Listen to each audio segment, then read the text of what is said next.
Bonjour à toutes et à tous, en espérant que vous allez bien. Je suis très heureuse de vous accueillir sur ma chaîne YouTube. Je me présente pour ceux qui ne me connaissent pas, je suis Audrey, illustratrice du livre Mara Strawberry, mais pas que. Depuis quelques mois maintenant, je fais de la couture et bien contente. Cette chaîne parle de couture, mais pas que. Aussi un peu de technologie, mais ça, on verra ça plus tard. Pour l'heure, je vous présente mes alliés couture. Oui, oui, ceux qui me permettent de ne pas faire trop de catastrophes. Et surtout pour les débutants, quelques outils qui me permettent et qui m'ont permis de commencer la couture. Allez, c'est parti! Pour vous faciliter un petit peu les grands axes de cette vidéo, je vais faire plusieurs petits chapitres. Comme ça, vous aurez exactement chaque étape de la couture avec quel outil correspond à chaque étape. La première étape étant bien évidemment la machine à coudre. Quand j'ai débuté la couture, il y a de ça vraiment quelques années, on m'avait prêté une machine à coudre. Il me semble que c'était une Singer. Avec cette machine, j'ai pu m'exercer sur des petits modèles, des petits projets type des trousses. Après ça, très longtemps après, à savoir du coup presque 15 ans, j'ai voulu du coup me remettre à la couture. Et là, pour mon anniversaire, je me suis acheté une petite machine à coudre dans le commerce, vous voyez ici.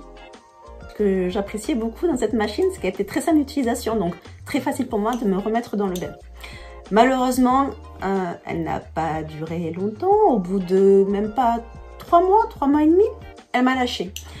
Donc impossible du coup de la réparer, parce que c'était une marque lambda, voilà, tout simplement. Donc du coup, je me suis fait rembourser et après, je me suis dit, bon, si vraiment c'est ce que j'ai envie de faire dans les mois à venir, ben, pourquoi pas investir dans une vraie et bonne machine. Donc celle-ci, la Brover. On en reparlera si vous le désirez dans une autre vidéo. Pour ses spécificités, déjà, spoiler, elle fait aussi broderie. Donc ça, c'est ça qui m'a plu, puisque je dessine. Et je trouvais plutôt sympa d'avoir sur mes vêtements des petits dessins que j'aurais créés. Passons maintenant à l'indispensable duo, fil et aiguille.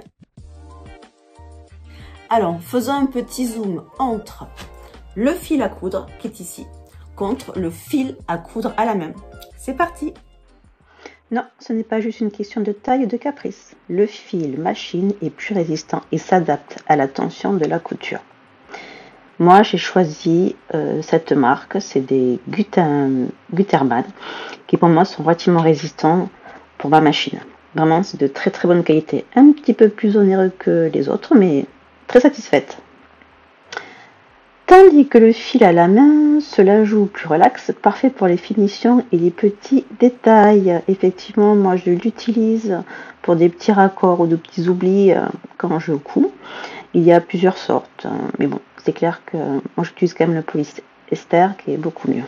Autour des aiguilles, vous allez voir que j'en ai quelques-unes et il est préférable d'en avoir plusieurs, puisque après une production, une cousette, comme on dit sur YouTube, il est important du coup de changer d'aiguille régulièrement, puisque du coup l'aiguille s'abîme, et donc d'avoir un stock qui est plutôt sympa. Donc selon le tissu, jersey, coton, stretch, les aiguilles changent, et puis surtout avec la mienne aussi, broderie, ce ne sont pas les mêmes. Donc là nous avons du jersey, utile pour les tissus un peu élastiques, mais nous allons faire un petit tour sur mes aiguilles. Voici ma petite boîte spéciale aiguille. Taille, épaisseur, type de pointe. Bienvenue dans la jungle des aiguilles, surtout les miennes. Un mauvais choix et bam, la machine refuse de coudre. Ce qui était le cas souvent sur mon ancienne machine où j'ai pu qu'à moitié m'exercer. Ou pire, elle casse l'aiguille en pleine action. Et là, bon, eh bien on recommence tout, hein. On retire et on remet. Donc, comme vous pouvez constater, j'ai vraiment de toutes sortes, du jersey, de l'universal, du standard, du cuir aussi j'ai, et bien sûr des aiguilles pour la broderie. J'ai également des doubles aiguilles, ce qui est super, ça peut faire des belles finitions sur les t-shirts ou encore sur les casquettes. Ça, on verra ça plus tard, petite surprise. Allez, on continue. Autre chapitre, l'arsenal du bon couturier. Sur mon plan de travail de couturière, j'ai mis à disposition ce qui était essentiel pour moi quand je couds, à savoir des paires de ciseaux, un découvite qui est juste là, et ça, véritablement, c'est la vie, ça sauve, et là, des épingles. Mais nous allons faire le tour ensemble. À tout de suite. Nos amis les ciseaux, sans eux, impossible de créer des formes. Alors, attention, interdiction formelle d'utiliser ces ciseaux pour couper autre chose que du tissu. Sinon, c'est la malédiction du couturier assurée. Surtout, vos ciseaux ne fonctionneront plus. Il faudra du coup les réutiliser. Cela, par exemple, c'est spécialement fait pour couper le papier. Celui-ci est plutôt pas mal. Je le garde toujours à portée de main. Il est tout neuf, hein, je viens de l'acheter. Vraiment super. Léger et très facile. Allez, on va dans ma petite boîte très accessible. Donc là, de quoi avoir des aiguilles à portée de main, positivement au poignet. Ça, c'est plutôt pratique. Ça permet du coup de pousser les angles quand on fait par exemple des ceintures, des choses comme ça. Ça, extrêmement pratique aussi. On en reparlera un peu plus tard, mais c'est des stylos, vous savez, effaçables à l'eau. Qu'est-ce que j'ai? Ah oui, des découvites. Alors ça, le découvite, comment vous expliquer, hein, c'est mon meilleur ami. Voilà. J'ai également aussi une pince, souvent pour aplatir le tissu pour qu'il passe plus facilement. Et là, j'ai une petite paire de coupe-fil. C'est vraiment pratique, ça aussi. Et voilà, ça c'est aussi ce qu'on a souvent dans les machines, c'est pour nettoyer un peu la poussière quand il y a des tissus qui boulochent. Et bien sûr, ma petite règle, toujours pour savoir où j'en suis dans la longueur de mon tissu. Et bien sûr, on n'oublie pas les pinces, plus rapides franchement à utiliser que les épingles et sans risque de piqûre. C'est vraiment, vraiment pratique. Mesure, traçage et préparation, l'art du patronage. Oui, oui, il est quand même important de prendre ces mesures quand ensuite on veut découper le patron pour bien évidemment couper les pièces en tissu pour après les coudre. Donc l'outil déjà important, le mètre ruban pour bien mesurer ses mensurations, pour ne pas se tromper quand après on découpe le patron. Allez, c'est parti. Le ruban mètre, lui, c'est le gardien des bonnes dimensions. Encore faut-il bien le lire, oui. On a tous déjà confondu centimètres et millimètres. Le stylo effaçable à l'eau. Adieu les craies poussiéreuses, un coup de fer ou un peu d'eau et pouf, les traces disparaissent comme par magie. C'est trop bien ça. Vraiment un indispensable. Pour déjouer les mystères des patrons PDF, le duo imprimante-calque est parfait pour recopier sans prise de tête et ajuster directement sur le tissu. Moi, j'utilise tout simplement un calque, vous savez, pour couvrir les livres. C'est beaucoup plus épais. Je me suis amusée à imprimer des sortes de petits fers, de façon du coup à avoir du poids, parce que les épingles, parfois ça bouge, ça tord le tissu et ça m'énerve.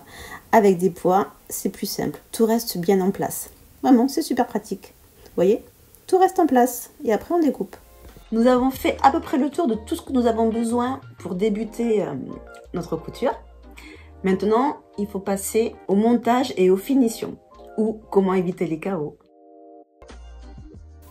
Évidemment, sans tissu, pas de couture, mais choisir le bon, c'est tout un art. Oui, certains tissus ont un esprit rebelle et refusent de coopérer, d'où bien les connaître pour ne pas se tromper. Le fer à repasser, l'arme secrète pour des coutures nettes et précises. Un bon coup de vapeur et hop, tout devient plus pro d'un coup. Non, vraiment un indispensable à avoir, vraiment les filles, surtout pour faire des billets, enfin pour toute couture de toute façon, il nous le faut. Le mannequin, parce que prendre ses propres mesures sur soi, c'est un sport de contorsionniste les filles.